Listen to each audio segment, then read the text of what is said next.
Bonjour et bienvenue sur votre chaîne LTILT, Lève-toi, investis, libère-toi. Vous êtes actuellement donc avec Abraham et sur cette chaîne, nous parlons de business, nous parlons d'investissement au pays, nous parlons également donc du retour au pays et nous partageons tout simplement notre expérience par rapport à ce que nous faisons. L'objectif étant donc de partager tout ça et de grandir ensemble.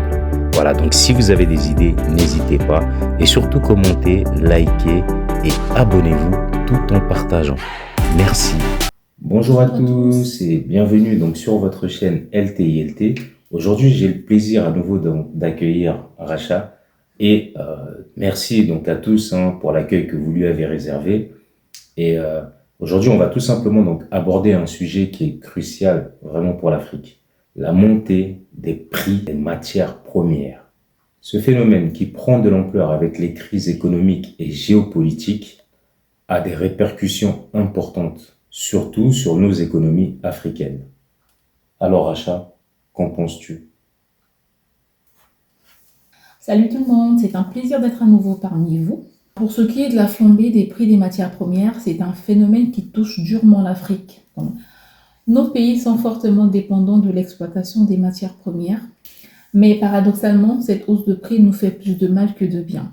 Les populations locales souffrent de l'inflation et le coût de la vie ne cesse d'augmenter, rendant plus difficile la survie au quotidien. Exactement. On voit que les industries locales et les gouvernements peinent à suivre le rythme. Les importations deviennent plus chères et pourtant l'Afrique devrait bénéficier de ces hausses en tant que pays exportateur majeur de ressources. Comment est-ce que tu peux expliquer cette contradiction? C'est simple, l'Afrique ne contrôle pas réellement le prix de ses matières premières. Ça, il faut le savoir. Ce sont les marchés internationaux qui les fixent. Et nos gouvernements manquent souvent de stratégie à long terme pour gérer cette richesse. Ouais, ça manque beaucoup de stratégie, je trouve aussi, parce que les autres, justement, prennent la peine de mettre en place des stratégies pour pouvoir évoluer et surtout faire avancer leur continent, leur pays, etc. Bon, chez nous, je me pose la question, quel type de stratégie on met en place justement pour, surtout sur le long terme? C'est quoi vraiment le type de stratégie que nous mettons en place? C'est la question. Et est-ce qu'on le fait? Est-ce qu'on prend la peine de le faire? Est-ce qu'il y a des études qui sont menées dans ce sens-là, projettent, etc., donc sur tant d'années? Voilà. Donc c'est vraiment une question que je me pose vis-à-vis de ça. Résultat, une partie de bénéfices file à l'étranger, pendant que les populations locales n'en voient presque aucun effet. Oui, c'est un vrai paradoxe. Alors, que peuvent faire les Africains dans un tel contexte? Du coup, je me pose cette question et je vous la pose également. Est-ce que c'est encore le bon moment d'aller investir au pays par rapport à cette situation?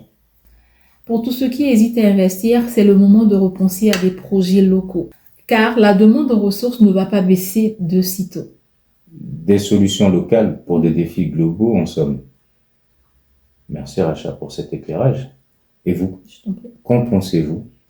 Comment cette flambée de prix affecte-t-elle votre quotidien? Ce qui m'interroge le plus et ce qui me dépasse complètement, c'est de se dire que il y a un continent qui a toutes les matières premières sur son sol et du coup, il est impacté lorsqu'il y a comme ça des fluctuations de prix, lorsqu'il y a des flambées, lorsqu'il y a des incertitudes, voilà. Donc, est-ce qu'il n'y a pas un mécanisme justement peut-être à mettre en place à ce niveau-là pour permettre justement à ce continent de pouvoir avoir des taux fixes? Parce qu'au final, on se rend compte qu'effectivement, même s'il y a les échanges, etc., donc voilà, tout le monde connaît un petit peu le b.a.-ba peut-être, voilà, on va parler de l'économie, même si on dépend tous chacun de l'autre des fluctuations, mais je veux dire que les matières premières, elles partent quand même la plupart du temps dans la majorité depuis le continent africain. Donc, y aurait-il un mécanisme de protection à mettre en place vis-à-vis de ça, donc par rapport au continent africain, de telle sorte à ce que, lorsqu'il y a une certaine fluctuation de prix, au final, que les Africains soient le moins impactés, même si, voilà, on ne parle pas du fait, justement, de ne pas du tout avoir d'impact vis-à-vis de ça, parce que forcément, on est des pays qui ne transforment pas, donc forcément, il y a un coût. Mais au départ, moi, je parle bien du départ, donc est-ce qu'il n'y a pas un mécanisme à mettre en place? Quelles sont les stratégies sur lesquelles il faudrait réfléchir justement pour pouvoir mettre ce genre de mécanisme en place pour faire en sorte à ce que les Africains soient moins impactés? Est-ce qu'il y a une réflexion autour de ça? Est-ce que ça a déjà été fait?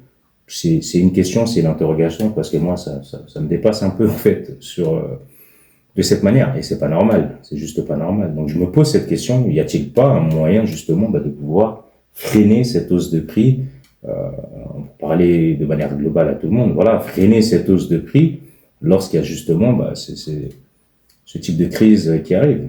Parce qu'en aucun cas, je pense qu'un pays ne devrait pas être impacté par rapport à ça. D'une certaine manière, hein. Attention, il y a des impacts qui sont liés de manière directe, on ne fait pas un cours d'éco. Il y a des impacts qui sont liés de manière directe, mais il y en a vraiment, quand tu te poses des questions, comment je fais pour être impacté sur quelque chose au final? Voilà.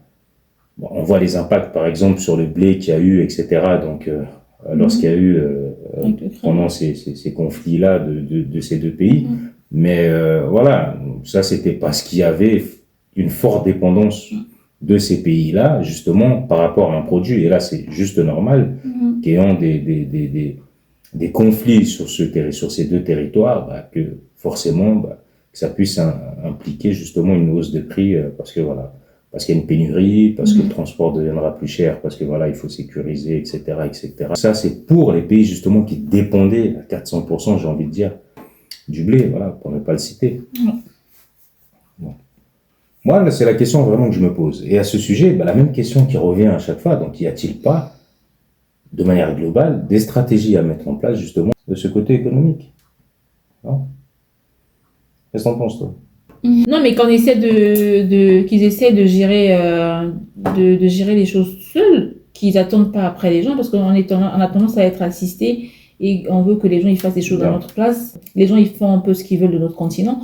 Et si nous on prenait les choses en main, on faisait les choses comme nous on a envie de le faire, tout ça n'arrivera pas. C'est parce qu'on laisse les gens nous faire à notre place et nous on est des assistés en fait. Ouais, c'est clair, on est des assistés.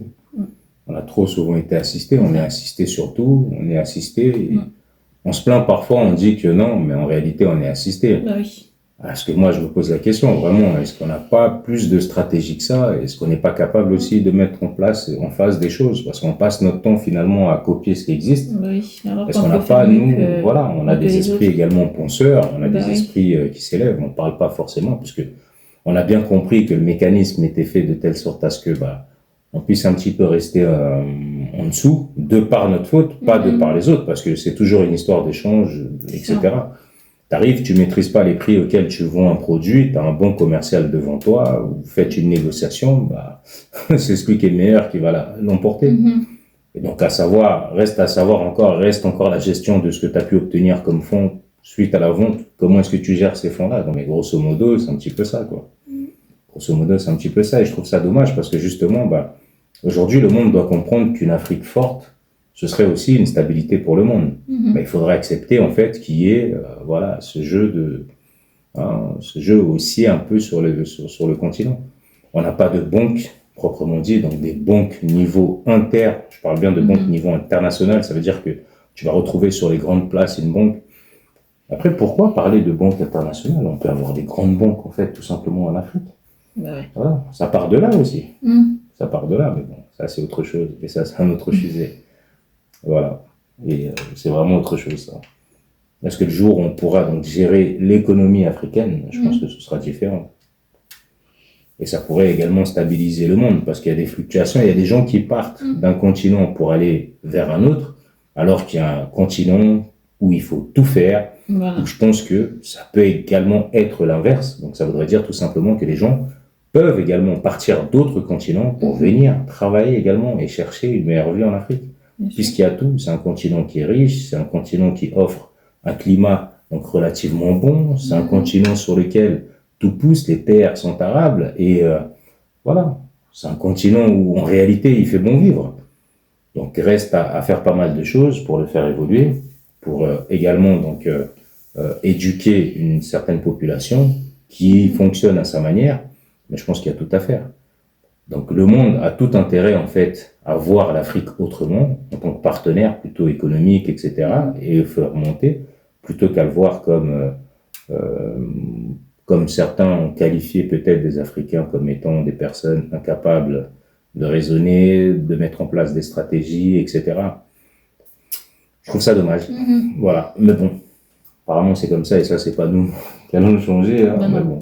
Voilà, mais si ça passe par des gens qui sont vraiment hauts, mettez en place aussi des stratégies pour que le continent puisse évoluer. Et essayer de voir un petit peu plus loin que cette vision-là qui est courbée. Il faut se dire que voilà, on a un continent qui est vraiment riche, qui est beau, et qui permet de tout faire. Comment est-ce qu'on peut faire pour justement commencer à le sécuriser dans un premier temps, et puis par la suite commencer à réfléchir à des idées sur le long terme qui vont nous apporter une économie beaucoup plus forte, stable, et voilà, et protégée en passant par des mécanismes qui vont nous permettre justement de faire asseoir les choses. Voilà, c'est une idée. Tout à fait. Bon. Sinon, je sais pas ce que vous en avez pensé, donc on vous invite à aller vraiment liker et puis de mettre tout ça dans les commentaires, qu'on puisse échanger comme d'habitude. Voilà. Donc, n'hésitez pas de vous abonner, liker, partager la vidéo. On vous dit à très bientôt. À très très bientôt. Ciao. Ciao.